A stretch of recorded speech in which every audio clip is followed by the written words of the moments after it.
మెదక్ ఔసులపల్లి గ్రామంలో check dam మరమ్మతులు సరిగ్గా చేయకపోవడం వల్ల నాయకుల కాంట్రాక్టర్ లోపం వల్ల రైతులు తీవ్ర నష్టానికి గురై పంటలు వేయకపోవడం, డ్యాంలో ఒక్క నీటి చుక్క లేకపోవడం వల్ల రైతులు కన్నీటి పాలయ్యారు.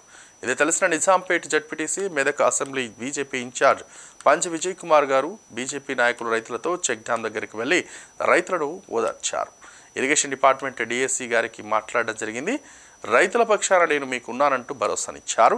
మరమ్మతులు జరిగేటట్టు చూస్తారని మాట ఇవ్వడం జరిగింది.